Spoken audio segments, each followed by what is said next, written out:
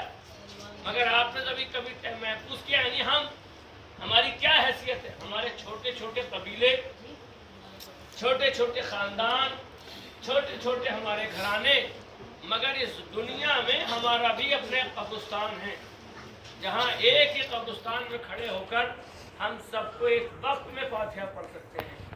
مگر خاندان جناب زہرا جو کائنات کا سب سے بڑا خاندان ہے، ان کا اپنا کوئی ایک قبرستان نہیں۔